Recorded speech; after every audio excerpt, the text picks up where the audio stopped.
Hi friends, welcome back to MRN study studio ಚಾನೆಲ್ಗೆ ತಮಗೆಲ್ಲರಿಗೂ ಸ್ವಾಗತಿಸುತ್ತಾ ನಾನು ಇವತ್ತಿನ ತರಗತಿಯಲ್ಲಿ ದೈಹಿಕ ಶಿಕ್ಷಣ ಶಿಕ್ಷಕರ ಒಂದು ನೇಮಕಾತಿಗೆ ಸಂಬಂಧಪಟ್ಟಂತಹ 8ನೇ ತರಗತಿಯ ಪಠ್ಯಪುಸ್ತಕವಾದಂತಹ ಭಾಗ 2 ಅಲ್ಲಿ ಬರುವಂತಹ ಯೋಗಾಸನ ಮತ್ತು ಪ್ರಾಣಾಯಾಮ ಈ ಒಂದು ಟಾಪಿಕ್ ಕುರಿತು ಇವತ್ತಿನ ತರಗತಿಯನ್ನು ಮಾಡ್ತಾ ಇದ್ದೀನಿ. ಯಾರೆಲ್ಲ ದೈಹಿಕ ಶಿಕ್ಷಣ ಶಿಕ್ಷಕರ ನೇಮಕಾತಿಗೆ ಪೂರ್ವಸಿದ್ಧತೆಯನ್ನು ಮಾಡ್ಕೊಳ್ತಾ ಇದ್ರು ಅವರು ಈ ಒಂದು ವಿಡಿಯೋಗಳನ್ನು ಬಳಸ್ಕೊಳ್ಳಿ. ಹಾಗೆ ನಾನು 6, 7 ಫುಲ್ ಕಂಪ್ಲೀಟ್ ಮಾಡಿದ್ದೀನಿ, 8 ಭಾಗ 1 ಕಂಪ್ಲೀಟ್ ಮಾಡಿದ್ದೀನಿ. ಈಗ ಭಾಗ 2 ಹೇಳ್ತಾ ಇದ್ದೀನಿ. ಇದಾದ ಮೇಲೆ ಭಾಗ 2 ಕಂಪ್ಲೀಟ್ ಆಗುತ್ತೆ. ಆಮೇಲೆ 9ನೇ ತರಗತಿದು ಭಾಗ 1 ಭಾಗ 2, 10ನೇ ತರಗತಿ ಭಾಗ 1 ಭಾಗ 2 ಕಂಪ್ಲೀಟಾಗಿ ಮುಗಿಸ್ತೀನಿ. ಅದೇ ರೀತಿ ನಾನು ಪಠ್ಯಕ್ರಮಕ್ಕೆ ಸಂಬಂಧಪಟ್ಟಂತಹ ತರಗತಿಗಳನ್ನು ಕೂಡ ಮಾಡ್ತಾಯಿದ್ದೀನಿ. ಯಾರೆಲ್ಲ ನಮ್ಮ ಚಾನಲ್ ಸಬ್ಸ್ಕ್ರೈಬ್ ಮಾಡ್ಕೊಂಡಿಲ್ವೋ ದಯವಿಟ್ಟು ಚಾನಲನ್ನು ಸಬ್ಸ್ಕ್ರೈಬ್ ಮಾಡಿಕೊಂಡು ವಿಡಿಯೋಗಳನ್ನು ವಾಚ್ ಮಾಡಿ ಅಂತ ಹೇಳ್ತಾ ಇವತ್ತಿನ ತರಗತಿಯನ್ನು ನೋಡೋಣ. ಈ ಒಂದು ಅಧ್ಯಾಯದಲ್ಲಿ ಅಂದರೆ ಯೋಗಾಸನ ಮತ್ತು ಪ್ರಾಣಾಯಾಮ ಒಂದು ಅಧ್ಯಾಯದಲ್ಲಿ ನಾವೇನೇನು ತಿಳ್ಕೊತೀವಿ ಅಂತಂದರೆ ಯೋಗಾಸನ ಮತ್ತು ವ್ಯಾಯಾಮದ ನಡುವಿನ ವ್ಯತ್ಯಾಸ ಏನು, ಪ್ರಾಣಾಯಾಮದ ಅರ್ಥ ಏನು, ಅದರ ಮಹತ್ವ ಏನು ಅಂತ ತಿಳ್ಕೊತೀವಿ. ಪ್ರಾಣಾಯಾಮದ ಅಭ್ಯಾಸಕ್ಕೆ ಮುಂಚೆ ನಾವು ಪೂರ್ವ ಸಿದ್ಧತೆ ಹೇಗೆ ಮಾಡ್ಕೊಳ್ಬೇಕು, ಈ ಎಲ್ಲ ವಿಷಯಗಳನ್ನು ಈ ಒಂದು ಲೆಸನ್ನಲ್ಲಿ ತಿಳ್ಕೊತೀವಿ. ಇವಾಗ ಯೋಗ ಮತ್ತು ಪ್ರಾಣಾಯಾಮದ ನಡುವಿನ ವ್ಯತ್ಯಾಸ, ಯೋಗ ಅಂದ್ರೇನು ಹಾಗೆ ಪ್ರಾಣಾಯಾಮ ಅಂದ್ರೇನು ಅಂತೇಳಿ ವ್ಯಾಯಾಮ ಅಂದ್ರೇನು ಅಂತೀವಿ. ಶಾರೀರಿಕವಾಗಿ ಮಾನಸಿಕವಾಗಿ ಆರೋಗ್ಯಪೂರ್ಣವಾಗಿರಬೇಕಾದ್ರೆ ಯೋಗ ಮತ್ತು ವ್ಯಾಯಾಮ ಏನು ಬೇಕು, ಮುಖ್ಯವಾಗಿ ಬೇಕು. ಏನು ನಾವು ಶಾರೀರಿಕವಾಗಿ ದೈಹಿಕವಾಗಿ ಮಾನಸಿಕವಾಗಿ ಆರೋಗ್ಯವಾಗಿರಬೇಕಾದ್ರೆ ನಮ್ಗೆ ಯೋಗನೂ ಬೇಕು, ವ್ಯಾಯಾಮನೂ ಬೇಕು. ಯೋಗವು ಅಂತರಂಗದ ಸಂಪನ್ಮೂಲವನ್ನು ವ್ಯಕ್ತಪಡಿಸುವಂಥದ್ದು. ಅಂದರೆ ಯೋಗ ಏನು ಮಾಡ್ತೈತಿ, ಅಂತರಂಗದ ಸಂಪನ್ಮೂಲವನ್ನು ಅಭಿವ್ಯಕ್ತವಾಗುವಂತೆ ನಮಗೆ ಮಾಡ್ತೈತಿ. ವ್ಯಾಯಾಮವು ಶರೀರದ ಸೌಷ್ಠ್ಯವನ್ನು ಹೆಚ್ಚಿಸಿ ಶಕ್ತಿಯನ್ನು ವೃದ್ಧಿ ಮಾಡಿ ಶಾರೀರಿಕ ಕ್ಷಮತೆಯನ್ನು ಯಾವುದು ಮಾಡ್ತದೆ ಅಂದರೆ ವ್ಯಾಯಾಮವು ಹೆಚ್ಚಿಸ್ತೈತಿ. ಆಂತರಿಕ ಸಂಪನ್ಮೂಲಗಳನ್ನು ಏನು ಮಾಡ್ತೈತಿ, ಅಭಿವ್ಯಕ್ತಿಗೊಳಿಸಲಿ ಯೋಗ ಪ್ರಮುಖ ಪಾತ್ರ ವಹಿಸಿದರೆ ಶರೀರದ ಸೌಷ್ಠ್ಯವನ್ನು ಹೆಚ್ಚಿಸಲು ಅಥವಾ ಶಕ್ತಿಯನ್ನು ಅಭಿವೃದ್ಧಿ ಮಾಡಲು ಶಾರೀರಿಕ ಕ್ಷಮತೆಯನ್ನು ಹೆಚ್ಚಿಸಬೇಕಾದ್ರೆ ನಮಗೆ ಏನು ಬೇಕಂದರೆ ವ್ಯಾಯಾಮ ಬೇಕು. ಹಾಗಾದರೆ ವ್ಯಾಯಾಮ ಮತ್ತು ಯೋಗ ಎರಡರ ವ್ಯತ್ಯಾಸಗಳನ್ನು ನಾವು ತಿಳ್ಕೊಳ್ಳೋಣ.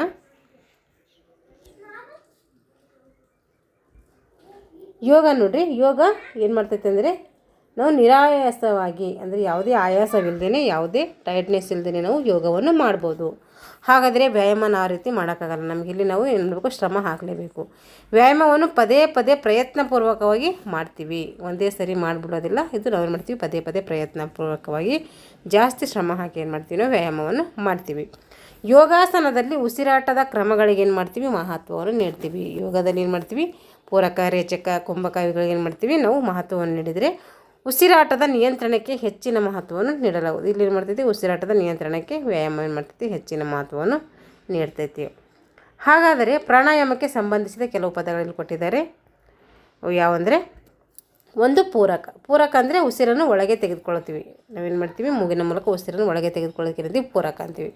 ಒಳಗೆ ತೆಗೆದುಕೊಂಡಂಥ ಉಸಿರನ್ನು ಹೊರಗೆ ಬಿಡುವುದಕ್ಕೆ ಏನಂತೀವಿ, ರೇಚಕ ಅಂತೇಳಿ ಕರಿತೀವಿ. ಕುಂಭಕ ಅಂದರೆ ಒಳಗಡೆ ಉಸಿರು ತೆಗೆದುಕೊಂಡ ಮೇಲೆ ಅದನ್ನು ಅಲ್ಲೇ ಹೋಲ್ಡ್ ಮಾಡ್ತೀವಿ, ಅದನ್ನು ಏನು ಮಾಡ್ತೀವಿ ನಾವು ಕುಂಭಕ ಅಂತೇಳಿ ಕರಿತೀವಿ. 3 ಇಂಪಾರ್ಟೆಂಟಿವು ನೆನ್ಪಿಟ್ಕೊಳ್ಬೇಕು, ಪೂರಕ, ರೇಚಕ, ಕುಂಭಕ. ಪೂರಕ ಅಂದರೆ ಉಸಿರನ್ನು ಒಳಗೆ ತೆಗೆದುಕೊಳ್ಳೋದು, ರೇಚಕ ಅಂದರೆ ಹೊರಗೆ ಬಿಡೋದು, ಕುಂಭಕ ಅಂದರೆ ಉಸಿರನ್ನು ಒಳಗೆ ತಡೆ ಹಿಡಿಯೋದು ಅಂತ ಅರ್ಥ.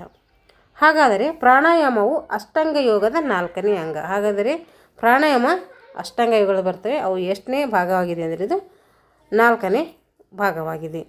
ಪ್ರಾಣಾಯಾಮ ಅಂದ್ರೇನು ಅಂತಂದರೆ ಪೂರಕ ಅಥವಾ ರೇಚಕ ಅಥವಾ ಕುಂಭಕಗಳ ಗಮನಪೂರ್ವಕವಾಗುವಂಥ ಅಭ್ಯಾಸವಾಗಿದೆ. ಹಾಗಾದರೆ ಪ್ರಾಣಾಯಾಮ ಅಂದ್ರೇನು ಪೂರಕ, ರೇಚಕ, ಕುಂಭಕಗಳು ಏನು ಮಾಡಬೇಕು, ನಾವು ಗಮನಪೂರ್ವಕವಾಗಿ ಅಭ್ಯಾಸ ಮಾಡುವಂಥ ಒಂದು ಸ್ಥಿತಿಗೆ ಏನಂತೀವಿ ಅಂದರೆ ನಾವು ಪ್ರಾಣಾಯಾಮ ಅಂಥೇಳಿ ಕರಿತೀವಿ.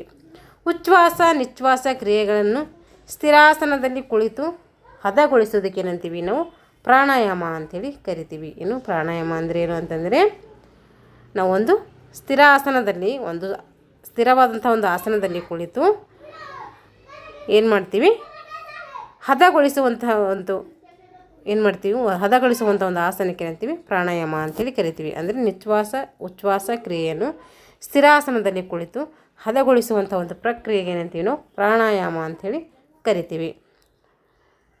ಈ ಪ್ರಾಣಾಯಾಮ ಪತಂಜಲಿ ಋಷಿಗಳು ಮಾಡಿದರೆ ತಮ್ಮ ಯೋಗ ಸೂತ್ರದಲ್ಲಿ ಹೇಳಿದ್ದಾರೆ. ಅವರು ಯೋಗ ಸೂತ್ರಗಳು ಬರ್ತವೆ 195 ಯೋಗ ಸೂತ್ರಗಳು ಅವರು ಹೇಳಿದ್ದಾರೆ. ಅದರಲ್ಲಿ ಏನು ಮಾಡ್ತೈತಿ ಈ ಪ್ರಾಣಾಯಾಮ ಬರ್ತೈತೆ. ಪ್ರಾಣಾಯಾಮದ ಪರಿಣಾಮವಾಗಿ ಹೆಚ್ಚಿನ ಪ್ರಮಾಣದಲ್ಲಿ ಏನು ಮಾಡ್ತೀವಿ, ಒಳಗಡೆ ಹೋಗುವ ಆಮ್ಲಜನಕವು ದೇಹದೊಳಗೆ ಏನು ಮಾಡ್ತೈತೆ, ಹಲವಾರು ರಾಸಾಯನಿಕ ಬದಲಾವಣೆಯನ್ನು ಮಾಡ್ತೀವಿ. ನಾವು ಪೂರಕ ಮಾಡ್ಕೊಳ್ಳೋದ್ರಿಂದ ಆಮ್ಲಜನಕನ ಮೂಗಿನ ಮೂಲಕ ಏನು ಒಳಗಡೆ ಹೋಗುತ್ತಲ್ಲ ದೇಹದೊಳಗಡೆ, ಅದೇನು ಮಾಡ್ತೈತೆ, ಹಲವು ರಾಸಾಯನಿಕ ಬದಲಾವಣೆಗಳನ್ನು ಆ ಪೂರಕ ಏನು ಮಾಡ್ತೈತಂತೆ, ಸಹಾಯ ಮಾಡ್ತೈತಂತೆ. ಸೃಷ್ಟಿಯ ಈ ಎಲ್ಲ ಚಲನವಲನಗಳ ಪ್ರಾಣಶಕ್ತಿ ಯಾವುದಂದರೆ ಈ ಪ್ರಾಣಾಯಾಮ. ಪ್ರಾಣ ಅಂದರೆ ಒಂಥರ ಉಸಿರು ಅಂತ ಅರ್ಥ. ಪ್ರಾಣಾಯಾಮವು ದೇಹದ ಪ್ರತಿಯೊಂದು ಭಾಗಗಳಿಗೆ ಏನು ಮಾಡ್ತೈತೆ, ಪ್ರಾಣಶಕ್ತಿಯನ್ನು ಒದಗಿಸ್ತೈತೆ. ಏನು ಮಾಡ್ತೈತೆ, ಪ್ರಾಣಾಯಾಮ ದೇಹದ ಪ್ರತಿಯೊಂದು ಭಾಗಗಳಿಗೆ ಏನು ಮಾಡ್ತೈತೆ, ಅದು ಪ್ರಾಣಶಕ್ತಿಯನ್ನು ತುಂಬತೈತೆ.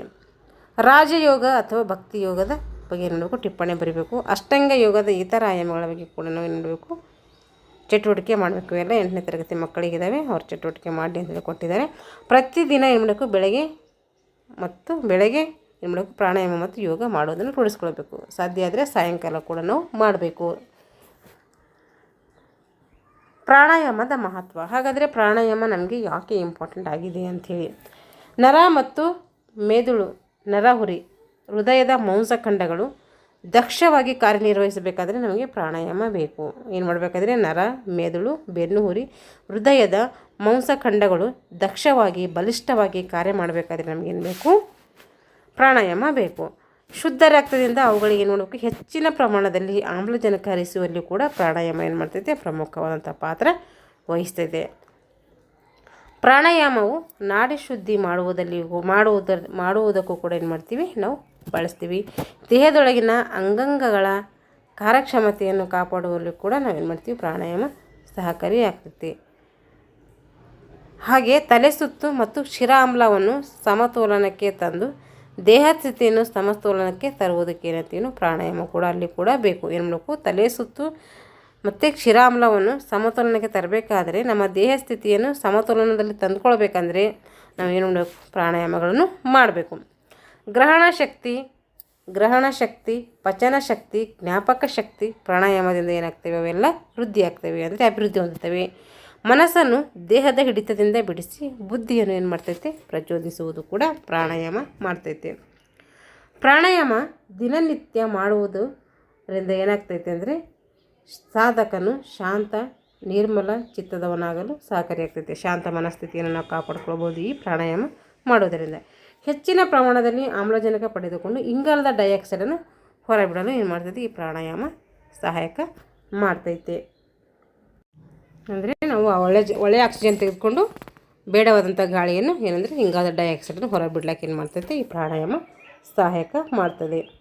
ಹಾಗೆ ತಾಳಬದ್ಧ ಮತ್ತು ಲಯಬದ್ಧ ಉಸಿರಾಟದ ಕ್ರಿಯೆಯಿಂದ ಶರೀರ ಮತ್ತು ಮನಸ್ಸನ್ನು ಏನು ಮಾಡ್ತೈತೆ, ಚೈತನ್ಯಯುಕ್ತವಾಗಿ ಮನಸ್ಸಿನ ಉದ್ವೇಗವನ್ನು ಕಡಿಮೆ ಮಾಡುವಲ್ಲಿ ಏನು ಮಾಡ್ತೈತೆ, ಈ ಪ್ರಾಣಾಯಾಮ ಸಹಾಯಕ ಮಾಡ್ತೈತಿ. ಇವಾಗ ಪ್ರಾಣಾಯಾಮ ಮಾಡಬೇಕಾದ್ರೆ ನಾವು ಪೂರ್ವ ಸಿದ್ಧತೆ ಏನು ಮಾಡ್ಕೊಳ್ಬೇಕು ಅಂತೇಳಿ, ಪ್ರಾತಃ ಕಾಲ ಅಥವಾ ಸಂಜೆಯ ಸಮಯ ಪ್ರಾಣಾಯಾಮ ಮಾಡಲು ಯೋಗ್ಯವಾದದ್ದು ಹೇಳಿದೆಲ್ಲ. ಬೆಳಗ್ಗೆ ಮತ್ತು ಸಾಯಂಕಾಲ ಏನು ಮಾಡಬೇಕು, ನಾವು ಪ್ರಾಣಾಯಾಮ ಮಾಡ್ಬೋದು, ಅದು ಸೂಕ್ತವಾದಂತಹ ಸಮಯ. ಸೂಕ್ತವಾದ ನೆಲಹಾಸಿಗೆ ಮೇಲೆ ಪ್ರಾಣಾಯಾಮ ಮಾಡಬೇಕು. ಮಲಮೂತ್ರ ವಿಸರ್ಜನೆ ಮುಗಿಸಿರಬೇಕು. ಮಲಮೂತ್ರ ವಿಸರ್ಜನೆ ಬೆಳಗ್ಗೆ ಮಾಡಿ ಏನು ಮಾಡಬೇಕು, ಈ ಪ್ರಾಣಾಯಾಮವನ್ನು ಮಾಡಬೇಕು. ಖಾಲಿ ಹೊಟ್ಟೆಯಲ್ಲಿ ಅಭ್ಯಾಸ ಮಾಡುವುದು ಸೂಕ್ತ. ಅಂದರೆ ಯೋಗಾಸನ ಮಾಡಬೇಕಾದ್ರೆ ನಾವೇನು ಮಾಡಬೇಕು, ಖಾಲಿ ಹೊಟ್ಟೆಯಲ್ಲಿ ಮಾಡಬೇಕು. ಬೆಳಗ್ಗೆ ಅಂತೂ ನಾವು ಖಾಲಿ ಹೊಟ್ಟೆ ಇರ್ತೀವಿ, ಸಾಯಂಕಾಲ ಮಾಡಬೇಕಾದ್ರೆ ಒಂದು 2-3 ತಾಸು ಊಟ ಆಗಿದ ಮೇಲೆ ಏನು ಮಾಡಬೇಕು, ನಾವು ಮಾಡ್ಬೋದು. ಊಟ ಅಥವಾ ಉಪಹಾರ ಸೇವಿಸಿದ ಸುಮಾರು ನೋಡಿ ಕೊಟ್ಟಿದ್ದಾರೆ 2 ಗಂಟೆಯ ನಂತರ ಅಭ್ಯಾಸದಲ್ಲಿ ನಿರತರಾಗುವುದು ಒಳ್ಳೆಯದು. ಊಟ ಸೇವಿಸಿದ್ದೀವಿ ಅಂದರೆ 1-2 ತಾಸಾಗಿನ ಮೇಲೆ ಏನು ಮಾಡ್ಬೋದು, ನಾವು ಪ್ರಾಣಾಯಾಮವನ್ನು ಮಾಡ್ಬೋದು. ಈ ಒಂದು ಅಭ್ಯಾಸಕ್ಕೆ ಸಂಬಂಧಪಟ್ಟಂಥ ಪ್ರಶ್ನೋತ್ತರಗಳಾದವೆ ಇಲ್ಲಿ. ಪ್ರಾಣಾಯಾಮ ಇದು ಡ್ಯಾಶ್ ಅಷ್ಟಾಂಗ ಯೋಗದ ಎಷ್ಟನೇ ಅಂಗ ಆಗಿದೆ ಅಂದರೆ 4ನೇ ಅಂಗ ಆಗಿದೆ. ಎಷ್ಟನೇ ಅಂಗ ಆಗಿದೆ, ಇದು 4ನೇ ಅಂಗವಾಗಿದೆ. ಸೃಷ್ಟಿ ಎಲ್ಲ ಚಲನವಲನಗಳಿಗೂ ಡ್ಯಾಶ್ ಆಧಾರ. ಪ್ರಾಣಾಯಾಮ ಏನಾಗಿದೆ, ಆಧಾರ ಆಗಿದೆ. ಯೋಗಾಸನದಿಂದ ಡ್ಯಾಶ್ ಸ್ಥಿರತೆ ಉಂಟಾಗ್ತೈತೆ. ಮನಸ್ಸಿನ ಸ್ಥಿರತೆ ಉಂಟಾಗ್ತೈತೆ, ಮನಸ್ಸಿಗೆ ಶಾಂತಿಯೆಲ್ಲ ಸಿಗ್ತೈತೆ. ಅಂದರೆ ಚಲನವಲನಗಳು ಏನಾಗ್ತೈತೆ, ಶಾಂತ ಸ್ಥಿತಿಯಿಂದಿರಲಿಕ್ಕೆ ನಮಗೆ ಸಹಾಯಕ ಆಗ್ತೈತೆ. ಸೃಷ್ಟಿ ಎಲ್ಲ ಚಲನೆಗಳಿಗೂ ಏನಾಗ್ತದೆ ಅಂದರೆ ಪ್ರಾಣಾಯಾಮ ಅಲ್ಲದು ಪ್ರಾಣ ಶಕ್ತಿ ಏನಾಗಿರ್ತೈತೆ, ಆಧಾರವಾಗಿರ್ತೈತೆ. ಡ್ಯಾಶ್ ಯುಕ್ತ ವಾಯುವನ್ನು ಒಳಗೆ ತೆಗೆದುಕೊಳ್ಳುವುದಕ್ಕೆ ಡ್ಯಾಶ್ ಅಂತೀವಿ. ಆಕ್ಸಿಜನ್ ಯುಕ್ತವಾದಂತಹ ಗಾಳಿಯನ್ನು ಒಳಗೆ ತೆಗೆದುಕೊಳ್ಳೋದಕ್ಕೆ ಏನಂತೀವಿ ಪೂರಕ ಅಂಥೇಳಿ ಕರಿತೀವಿ. ಈ ಕೆಳಗಿನ ಪ್ರಶ್ನೆಗಳಿಗೆ ಒಂದು ವಾಕ್ಯದಲ್ಲಿ ಉತ್ತರಿಸಬೇಕು. ಪ್ರಾಣಾಯಾಮಕ್ಕೆ ಸೂಕ್ತವಾದಂಥ ಸಮಯ ಯಾವುದಂದರೆ ಬೆಳಗ್ಗೆ ಮತ್ತು ಸಾಯಂಕಾಲ. ಪ್ರಾಣಾಯಾಮ ಅಂದರೆ ಏನು ಅಂತಂದರೆ ಉಚ್ಛ್ವಾಸ ಮತ್ತು ನಿಶ್ವಾಸ ಸ್ಥಿತಿಗಳನ್ನು ಸ್ಥಿರಾಸನದಲ್ಲಿ ಕುಳಿತು ಹದಗೊಳಿಸೋದಕ್ಕೆ ಏನಂತೀವಿ ಪ್ರಾಣಾಯಾಮ ಅಂಥೇಳಿ ಕರಿತೀವಿ. ಯೋಗ ಮತ್ತು ವ್ಯಾಯಾಮದ ನಡುವಿನ ಒಂದು ವ್ಯತ್ಯಾಸ ಬರೀರಿ ಅಂದರೆ ಯೋಗ ಏನು ಮಾಡ್ಬೋದು, ನಾವಿಲ್ಲಿ ಸ್ವಲ್ಪ ಶ್ರಮ ಹಾಕಿ ಯೋಗವನ್ನು ಮಾಡ್ಬೋದು. ಇಲ್ಲಿ ಯಾವುದೇ ಅಷ್ಟೊಂದು ಶ್ರಮ ಇರೋದಿಲ್ಲ. ವ್ಯಾಯಾಮಕ್ಕೆ ಏನು ಮಾಡಬೇಕು, ನಾವು ಸಾಕಷ್ಟು ಶ್ರಮ ಹಾಕಿ ಮಾಡಬೇಕಾಗ್ತೈತಿ. ಈ ಕೆಳಗಿನ ಪ್ರಶ್ನೆಗಳಿಗೆ 2 ಅಥವಾ 3 ವಾಕ್ಯದಲ್ಲಿ ಉತ್ತರಿಸಬೇಕು. ಪ್ರಾಣಾಯಾಮದ ಮಹತ್ವವನ್ನು ತಿಳಿಸಿ ಎಂದರೆ ಪ್ರಾಣಾಯಾಮದ ಮಹತ್ವ ಬುಕ್ಕಲ್ಲಿದೆ, ನೋಡ್ಕೊಳ್ಳಿ. ಪ್ರಾಣಾಯಾಮಕ್ಕೆ ಅಭ್ಯಾಸಕ್ಕೆ ಪೂರ್ವ ಸಿದ್ಧತೆ ಹೇಗೆ ಇರಬೇಕು ಅಂಥೇಳಿ ಬುಕ್ಕಲ್ಲಿದೆ, ಅದನ್ನು ಕೂಡ ನೋಡ್ಕೊಳ್ಳಿ. ಪೂರಕ, ರೇಚಕ, ಕುಂಭಕ ಇವುಗಳ ಅರ್ಥವನ್ನು ಬರೀರಿ ಅಂತ ಹೇಳಿದರೆ ಪೂರಕ ಅಂದರೆ ಉಸಿರನ್ನು ಒಳಗೆ ತೆಗೆದುಕೊಳ್ಳೋದು, ರೇಚಕ ಅಂದರೆ ಉಸಿರನ್ನು ಹೊರಗೆ ಬಿಡುವುದು, ಕುಂಭಕ ಅಂದರೆ ಉಸಿರನ್ನು ಹೋಲ್ಡ್ ಮಾಡೋದು. ಹೀಗೆ ಇವು ಏನು ಮಾಡ್ಬೋದು, ನಾವು ಇವುಗಳ ಬಗ್ಗೆ ತಿಳ್ಕೊಬೋದು. ಇಲ್ಲಿಗೆ ಏನಾಯ್ತು ಅಂದರೆ ಈ ಒಂದು ಪ್ರಾಣಾಯಾಮದ ಬಗ್ಗೆ ತಿಳ್ಕೊಂಡ್ವಿ. ಮುಂದಿನ ಒಂದು ಅಧ್ಯಾಯದಲ್ಲಿ ಮುಂದಿನ ಒಂದು ಲೆಸನ್ ಕುರಿತು ತರಗತಿಯನ್ನು ನೋಡೋಣ ಅಂತ ಹೇಳ್ತಾ ಇಲ್ಲಿಗೆ ತರಗತಿಯನ್ನು ಮುಗಿಸ್ತಾ ಇದ್ದೀನಿ. ಯಾರೆಲ್ಲ ನಮ್ಮ ಚಾನಲ್ನ ಸಬ್ಸ್ಕ್ರೈಬ್ ಮಾಡ್ಕೊಂಡು ಚಾನಲ್ನ ಸಬ್ಸ್ಕ್ರೈಬ್ ಮಾಡಿಕೊಂಡು ವಿಡಿಯೋಗಳನ್ನು ವಾಚ್ ಮಾಡಿ, ಇಷ್ಟ ಆಗಿದ್ದರೆ ಲೈಕ್ ಆ್ಯಂಡ್ ಶೇರ್ ಮಾಡಿ ಅಂತ ಹೇಳ್ತಾ ಥ್ಯಾಂಕ್ಸ್ ಫಾರ್ ವಾಚಿಂಗ್ ಆಲ್.